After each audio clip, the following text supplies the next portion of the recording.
ever imagine what the world might be like to the people you share your daily routine with? How often might you agree with someone, but still interpret the idea in a completely different manner? In the same sense that one person's trash is another's treasure, perspective can drastically vary. This is how we interpret our very existence.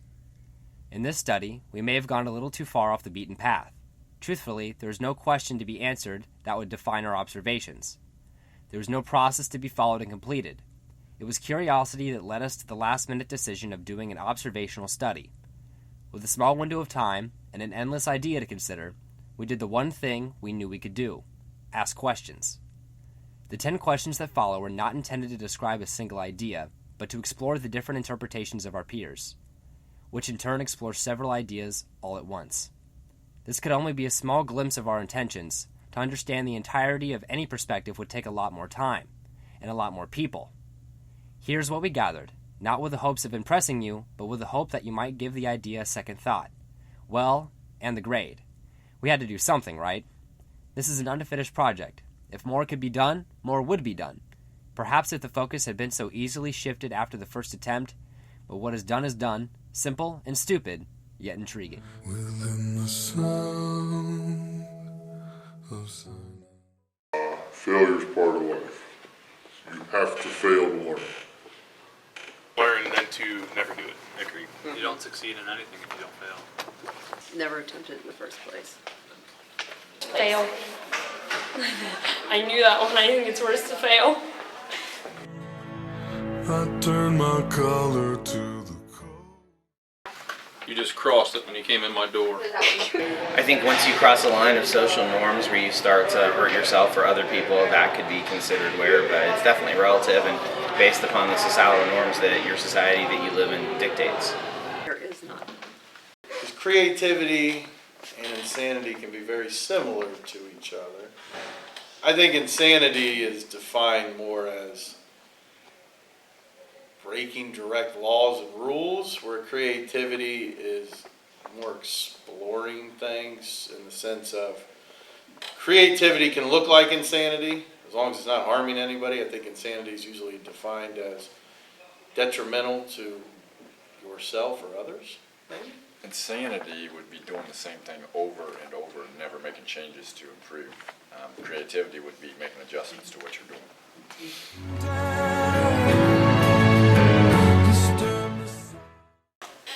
Yes, but that is not the society that we have created.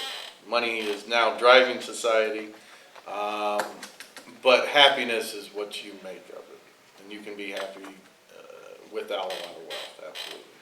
Yeah, I think you could be truly happy with no money. Like, there are people who just choose to go off the grid and live off the land. I mean, I think you could be happy doing that if that's what you wanted. No money. Yes, definitely. A lot of stuff I've done with Shoei has been free, yet we still had a great time. I got free flip-flops once going Black Friday shopping. I didn't have any money. Well, I think each individual defines that. God. For me, I'm a religious person, so good versus evil I would be defined probably by religious practices and Christianity and that kind of thing. But I also think there is a societal norm for good versus evil as well. Probably your, the way you grow up, your parents instilled beliefs and values.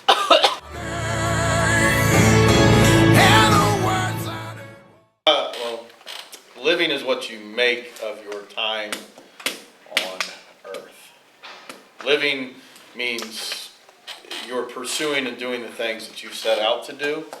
And then the second one was being alive is, I think defined as people that maybe go through the motions or physically here, but not making the most of their opportunities while they're living. Living is existing. Being alive is doing things that make you feel happy and experience emotions. Enjoying it. Yeah, enjoying it. You can be alive anywhere. You can't live in school. Yeah, being alive is a state, whereas If Dave and I can climb a silo, living is the an ideology. enjoying what you do as a human being. yes, being alive is like being in school, but like being outside of school. Is Driving living. my truck. Yeah, enjoying what you Climbing do. a 400-foot tall silo is living. That is definitely living. In the signs and the words on the promise.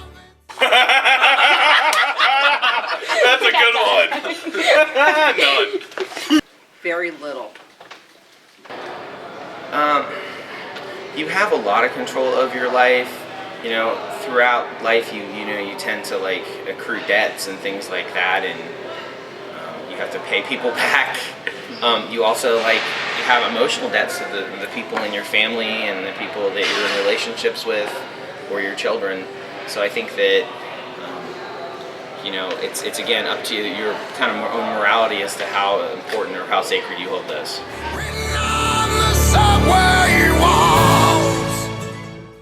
Probably. Yeah, I would say yes. I say, you can go bad habits for one person can lead to death, but they may not be a problem for other people. Same type of habit, I guess. Yes, I've always thought about that. Yes. Because we're the bad guys in their country. Like, we think we're all doing good, and they think they're doing good, and we're both doing good. I think, we look at terrorism in today's world and we view it, say it's violence against us, we view that as the wrong thing. But in maybe their society or whatever culture that they believe in, like you said, that could be considered a hero in their culture. It's no different than when we send our troops out. And say we send them out in a conflict and we happen to kill somebody or injure somebody in the name of what our cause is considered a hero to us, but an enemy from the other perspective. So I would agree with the statement that the two views that have been created is, yes, one is a freedom fighter and one is considered a terrorist, so to speak.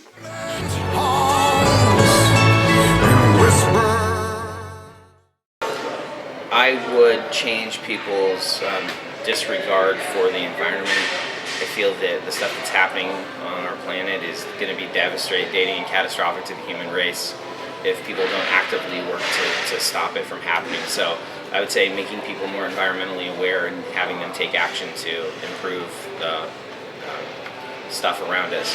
Like distribute all the money evenly amongst everyone. Alright. And see what happens within 10 years, who has it all back. I would want people to stop doing evil things. So I wouldn't want them to do things that were evil from, I guess, my perspective. I would change a lot of home lives, because that would affect the world even more so. We need to stop being so sensitive. Would be the number one thing I would say. We are way too sensitive of a society.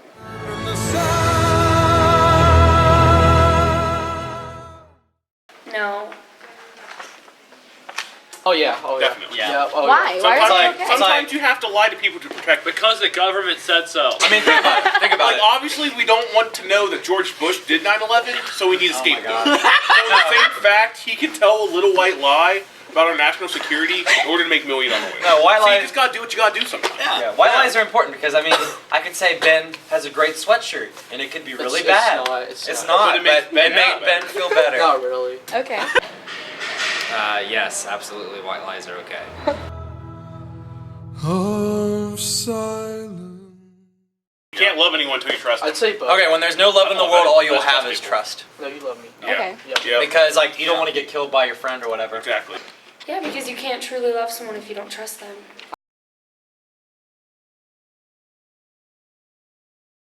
What we do with our grand education. Instead of studying. Yep.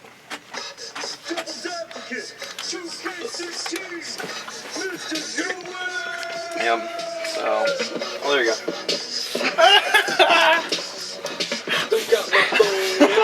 Yeah, it's Mr. Jewett. You wanna sign seats? I spit these dry beats. I can feel the hot breath in the back of my neck. Stop. Let's get first cat done.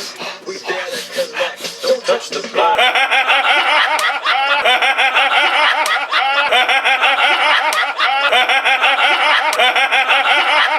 None. That's a good one. Extreme close-up.